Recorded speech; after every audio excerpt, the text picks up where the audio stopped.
Bond policy. इन दिनों हरियाणा के सभी सरकारी अस्पतालों में आपको इस पॉलिसी के बारे में बातचीत करता हुआ कोई ना कोई जरूर मिल सकता है, क्योंकि इन अस्पतालों में वो छात्र पिछले करीब 1 महीने से धरना प्रदर्शन कर रहे हैं और बॉन्ड पॉलिसी को वापस लेने की मांग कर रहे हैं। इसी के चलते करनाल में भी medical students Kalpana Chawla medical college में प्रदर्शन कर रहे हैं, जहां छात्रों का कहना है कि सीएम ने उनकी मांगों पर गौर करते हुए बॉन्ड पॉलिसी की राशि 40 लाख से घटाकर 30 लाख करने की बात कही है, जबकि सरकारी सेवा की समय सीमा घटाकर 5 साल रखने और 1 साल के कॉन्ट्रैक्ट पर नौकरी देने का आश्वासन दिया है। मगर छात्र अभी तक इन बदलावों से संतुष्ट नजर नहीं आ रहे हैं।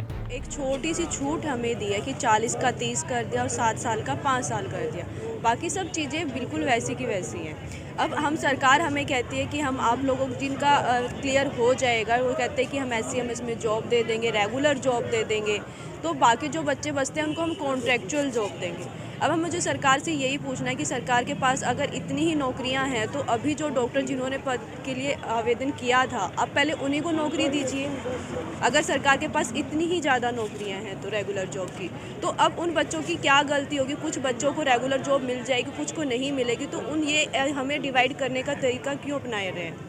उन दो बच्चों को अलग अलग क्यों कर रहे हैं कि एक बच्चा जो सेम कोर्स करके आए, दूसरा बच्चा भी सेम कोर्स करके आए? पहले बात तो आप उनको डिवाइड ही क्यों कर रहे हो? दूसरी बात कि जो कॉन्ट्रेक्चुअल जॉब है उसका कोई अता पता नहीं है कि वो किस तरह की जॉब होगी। वो हमें नहीं पता कि वो हमसे अब कल को कहेंगे कि आप कंप्यूटर पे बैठ जाइए। अब हमें MBBS ग्रेजुएट अब कंप्यूटर पे बैठने के लिए नहीं है, वो लोगों की सेवा करने के लिए। कि सरकार ने फीस पहले 40 लाख की थी, अब वो कह रहे हैं 40 लाख नहीं दे सकते, 30 लाख दे दीजिए। 5 साल तक सरकार के बंधन में आप गुलाम नहीं रह सकते, कोई बात नहीं, आप 5 साल पे आ जाइए, 5 साल तो कम से कम करिए ही करिए। तो हमारा सीधा मत है कि देखिए, अगर आपको सर्विस चाहिए, सर्विस हम आपको दे रहे हैं, लेकिन अगर आपको पैसे चाहिए, सर्विस के नाम के ऊपर अगर आप पैसे ऐंठना चाहते हैं इस जनता से, हम भी आम जनता में ही आते हैं, तो वो हम नहीं होने देंगे। और उसी के लिए हम यहाँ पे कोई कॉन्ट्रैक्चुअल जॉब की भी बात रखी गई है या कही गई है? जी, सरकार ने कहा है कि देखिए, हमारे पास सरकारी नौकरियाँ तो 3 साल में 400 ही आती हैं, लेकिन हम आपको कॉन्ट्रैक्ट के ऊपर और एक सर्विस दे सकते हैं जिसका कोई अता पता नहीं है कि आप 6 महीने के लिए कॉन्ट्रैक्ट जॉब होगी, 3 महीने के लिए कॉन्ट्रैक्ट जॉब होगी या 1 महीने के लिए कॉन्ट्रैक्ट जॉब होगी। अब आप भी सोच के बताइए कि आपको 5 साल के लिए आपके पास टाइम पीरियड है जिसमें सरकार जब चाहे आपको कोई भी कॉन्ट्रैक्ट जो हाथ में पकड़ा दे, आप आइए और उसको आपको करना ही पड़ेगा। और फिर 6 महीने के बाद आपको कहे कि आप वापस आइए, कोई दिक्कत नहीं है, आप घर पे बैठिए, हम आपको 2-3 महीने में जब कोई नौकरी मिल जाती है जब दोबारा बुला लें। बता दें, ये तीसरा मौका था जब बॉन्ड पॉलिसी का विरोध कर रहे MBBS स्टूडेंट्स और सरकार के प्रतिनिधि एक साथ एक टेबल पर बैठकर बातचीत कर रहे थे।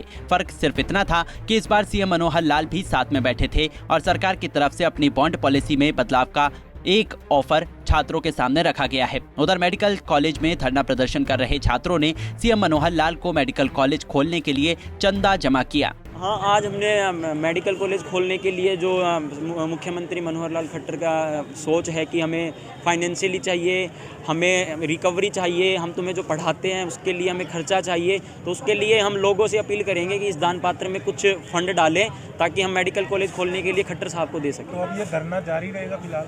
हाँ, अभी तक तो धरना जारी रहेगा। बहरहाल छात्रों की मांग है कि पिछली बातचीत में जो आश्वासन सरकार की तरफ से दिए गए हैं वो लिखित में दिए जाएं, ताकि छात्र आपस में बातचीत कर आगे का कदम तय कर सके। अब ये सब लिखित में छात्रों तक कब तक पहुंच पाता है, ये तो आने वाला वक्त ही बताएगा। करनाल से KC आर्य, पंजाब केसरी TV।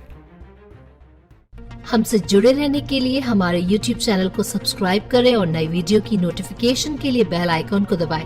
अगर आप ये वीडियो Facebook पर देख रहे हैं तो लाइक जरूर करें और ज्यादा से ज्यादा शेयर करें। धन्यवाद।